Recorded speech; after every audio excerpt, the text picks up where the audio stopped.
India और नेपाल के border के करीब जितने भी मुसलमानों के मसाजिद या उनके मदरसे थे सबको इंडिया और नेपाल बंद करने जा रहा है। आपके साथ एक लेटेस्ट अपडेट शेयर कर रहा हूं इंडियन मीडिया की तरफ से, जिसमें नेपाल और इंडिया के बॉर्डर के करीब जितने मसाजिद है या मदरसे है उनको सिक्योरिटी की रीजन की वजह से बंद किया जा रहा है। अब पहलगाम में वाकया हुआ, उसके बाद मुसलमानों की मस्जिद और मदरसों के ऊपर नाम डाला। मुसलमानों के मदरसों को और मसाजिद को, खास करके जो नेपाल बॉर्डर के करीब है, सबको बंद करने की तरफ बात की जा रही है। तो मेरे मानने के मुताबिक नेपाली मुसलमानों के लिए यहाँ पे बहुत खराब टाइम हो रहा है, क्योंकि मुसलमानों की अगर मस्जिद को ही बंद किया जाए तो ये एक बहुत बुरी खबर है। रिपोर्ट देखिए इंडियन मीडिया क्या बात कर रहा है। नमस्कार, संस्कृति आईएएस के इस लाइव सेशन में आप सभी का बहुत बहुत स्वागत है। सो प्लीज कंफर्म कि मेरी वॉइस में कोई इशू नहीं है, देन फिर हम लोग क्लास को शुरू कर लेते हैं। और आज हम बात करने वाले हैं भारत नेपाल बॉर्डर पर अभी हाल ही में 100 मदरसों को सील कर दिया गया, लेकिन वहां पर पाया गया कि पिछले 30-31 सालों में जो मदरसों की संख्या है वो 3 गुना बढ़ गई है। और सबसे ज्यादा महत्वपूर्ण ये है कि नेपाल बॉर्डर से कुछ राज्य हैं जो सटे हुए हैं। किसके? सॉरी, एक तो राज्य तो सटे हुए ही हैं, साथ ही साथ उत्तर प्रदेश के कुछ जिले हैं वो ज्यादा वहां पर अपना कनेक्शन जो है वो बिल्ड कर रहे हैं। तो इसी वजह से यहाँ पर प्रॉब्लम क्रिएट हुई, तो उत्तर प्रदेश सरकार ने उधर एक्शन लिया और इन मदरसों की जांच शुरू कर दी। अब जब इन मदरसों की जांच शुरू की गई तो पाया गया कि जहां जहां पर ये मदरसे बनाए गए हैं वहां के लोगों के पास ना तो इतना धन है और ना ही इतना उनके पास संसाधन है कि वो इस तरीके से मदरसे वहां पर बिल्ड कर पाए। तो आखिर ये मदरसों की संख्या जो इतनी तेजी से बढ़ी है बॉर्डर इलाकों में, वो बढ़ी कैसे है? तो उसके लिए यहाँ पर जांच शुरू कर दी गई। सरकार ने एसटीएफ का गठन कर दिया और जैसे ही एसटीएफ का गठन हुआ और उन्होंने वहां पर जांच शुरू करी तो बहुत बड़ी बड़ी चीजें सामने निकल करके आई, जिसके कारण चिंता जो है वो क्रिएट हो गई। एक तो नेपाल बॉर्डर जो है हमारा वहां पर, प्लस उत्तर प्रदेश सरकार भी इसको लेकर के चिंतित है।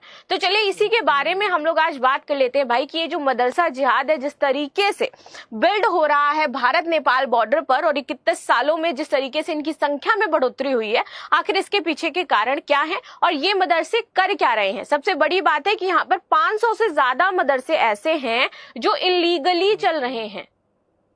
कोई लीगलाइज चीजें नहीं है, कोई डॉक्यूमेंट नहीं है इनके पास, और इन मदरसों के अंदर सबसे बड़ी एक और बात की पढ़ाई भी नहीं होती है। ठीक है, तो चलिए क्लास शुरू करते हैं और देखते हैं क्या इंपॉर्टेंट चीजें हैं जिन पर बात करने वाले हैं। Scroll with short, Avinash Kumar ji, Vijay Kumar, Kaushal, सभी को गुड आफ्टरनून, राधे राधे। आइए आगे बात करते हैं। सो भारत नेपाल सीमा पर 31 साल में 37 गुना मदरसे बढ़े हैं। मैंने तो सिर्फ 3 गुना ही लिखा है, यहाँ पर 37 गुना मदरसों की संख्या बढ़ गई है। 2 साल में खाड़ी देशों ने 150 करोड़ की फंडिंग यहाँ पर करी है नेपाल बॉर्डर में इन मदरसों को बनाने में। तो 32 गुना संख्या बढ़ी है। 3 गुना तो शायद मैंने और भी कम लिख रखा है आपके थंबनेल में। ठीक है, नकली नोट भी इन मदरसों के अंदर छापे जाते हैं, क्योंकि हाल ही में जब छापा मारा गया तो यहाँ पर 500 और 200 के नकली नोट छापे जा रहे थे। चलिए आगे बात कर लेते हैं। यहाँ पर चर्चा में क्यों है? तो नेपाल बॉर्डर पर यूपी का जिला सिद्धार्थनगर, यहाँ 31 साल में मदरसों की संख्या 37 गुना से भी ज्यादा हो चुकी है। कुछ ऐसा ही हाल नेपाल बॉर्डर से लेके यूपी के 6 जिलों की भी हो जाती है। मदरसे बनाने के लिए यहाँ पर विदेशी फंडिंग की जा रही है और 150 खाड़ी देशों से यहाँ पर पैसा आया है। जो रिपोर्टिंग की गई, जब पता चला तो यहाँ पर पता चला कि भैया ये जो पैसा आता है उसका 20% पैसा जो है इन सिर्फ और सिर्फ मदरसों के निर्माण में ही लगाया जाता है। ठीक है, आगे बात करते हैं।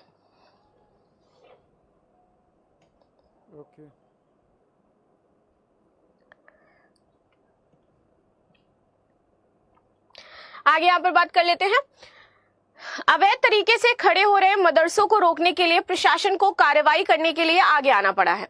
सबसे पहले थोड़ा सा सिद्धार्थनगर के बारे में जान लेते हैं कि वहां की स्थिति क्या है, और ये भी नेपाल बॉर्डर से आपका टच करता है, उत्तर प्रदेश का ही एक जिला हो जाता है। सो सिद्धार्थनगर में 1990 में सिर्फ 16 मान्यता प्राप्त मदरसे थे, सिर्फ और सिर्फ कितने? 16। ठीक है, अब 2000 में जब इसकी जांच की गई मदरसों की, तब पाया गया कि यहाँ पर संख्या टोटल इनकी 147 पहुंच गई है और इसमें से सिर्फ 45 ही आपके मान्यता प्राप्त मदरसे हैं, बाकी सभी इलीगल तौर पर चल रहे हैं।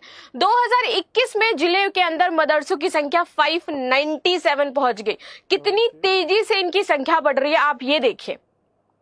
और आपको पता है कि अगर मदरसों के अंदर पढ़ाई करवाई जा रही है तब कोई समस्या नहीं है भाई, कि वहां पर पढ़ाई करवाई जा रही है, अच्छी नॉलेज दी जा रही है। लेकिन इन मदरसों के अंदर यहाँ पर इनलीगल तरीके से कहीं पर नोट छापे जा रहे हैं, कहीं पर बच्चों का ब्रेन वॉश किया जा रहा है, कहीं पर आपके सिर्फ झाड़ फूक करी जा रही है, मदरसों के अंदर पढ़ाई नहीं हो रही है, सिर्फ झाड़ फूक हो रही है।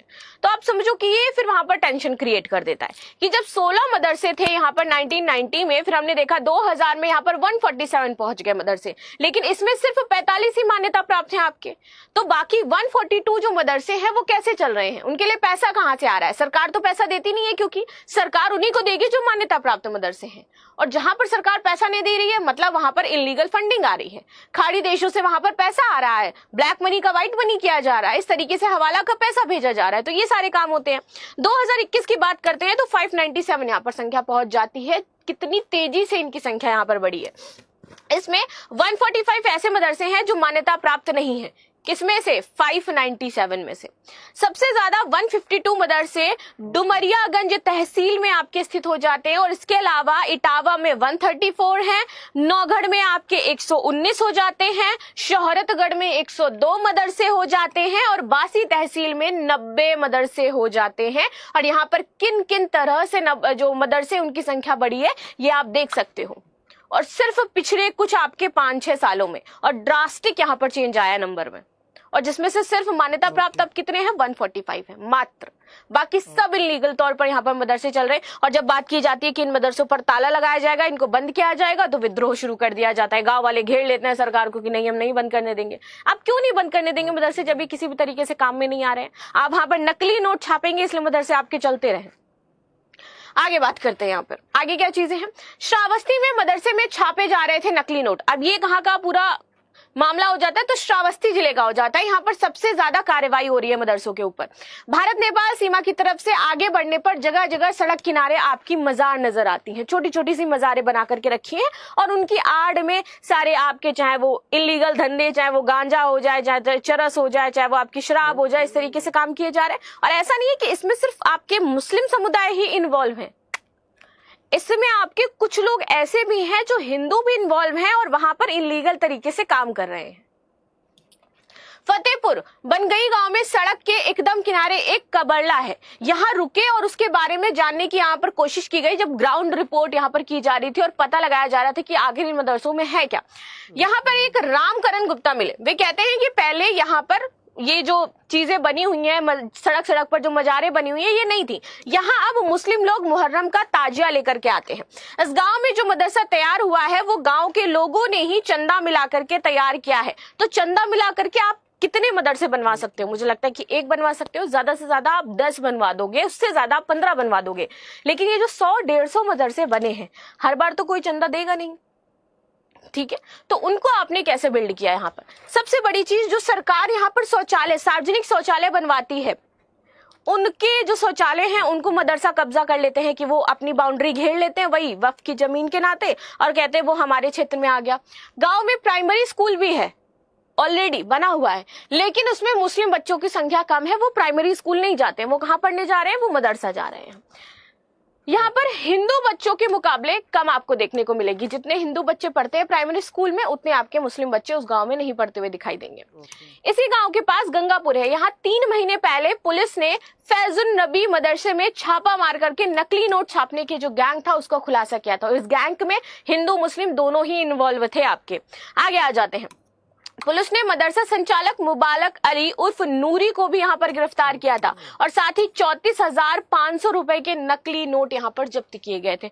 तो ये मदरसे इसी काम में आ रहे हैं, पढ़ाई के काम में तो ये ज्योतो आ रहे हैं, लेकिन जो बॉर्डर इलाका है, और ये बहुत सेंसिटिव मुद्दा हो जाता है हमारा, क्योंकि इन्हीं मदरसों के थ्रू जो इलीगली बने हुए हैं टेरर फंडिंग भी करी जाती है, और बॉर्डर इलाके सबसे आसान होते हैं। और मोस्टली आपने देखा होगा जो इंडिया में आतंकवादी अगर भागना होता है उनको तो नेपाल बॉर्डर का यूज करते हैं, एंटर करना होता है तो नेपाल बॉर्डर का यूज करते हैं। तो वो सबसे इजी तरीका उनके लिए हो जाता है, चाहे स्मगलिंग करना हो, चाहे लड़कियों की यहाँ पर खरीद और बेच करनी हो, चाहे शराब की खरीद और बेच करनी हो, इलीगल तरीके से पैसा मंगाना हो, देना हो, इलीगली हथियार आपके चाहे प्रोवाइड करवाने हो, ह्यूमन ट्रैफिकिंग, सारी चीजें यहाँ से करी जाती हैं और उसमें हेल्पफुल होते हैं इसी तरीके के जो इलीगल मदरसे हैं वो कार्य कर रहे होते हैं।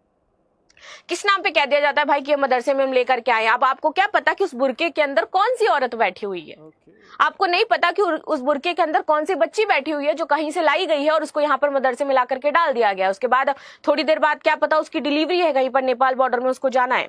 सो ये स्थिति वर्तमान में बनी हुई है और जब सरकार एक्शन लेती है तो वहां के जो लोग हैं आसपास उनका ब्रेन वॉश इतना ज्यादा कर दिया जाता है कि वो कहते हैं कि नहीं नहीं हमारे अल्लाह नाराज हो जाएंगे। तो ये सारी समस्याएं वहां पर बनी हुई हैं। एग्जैक्टली यहाँ पर इन लोगों को विदेशी फंड आता है, जैसे कि मैंने आपको बताया कि 150 देशों से यहाँ पर पैसा आ रहा है इन मदरसों को बनाने के लिए और 37 गुना, आप समझ रहे हो कि कितनी बड़ी संख्या है यहाँ पर मदरसों की। ऋतिक यादव ने एक कमेंट किया है कि नेपाल में भी लव जिहाद हो रहा है। काठमांडू, जयनगर, इराना, विराटनगर, झापा, पोखरा, सुनसारी, हर नेपाली हिंदू गर्ल टारगेट में है। अच्छा, फेसबुक और इंस्टाग्राम हर जगह वही चल रहा है। ओके,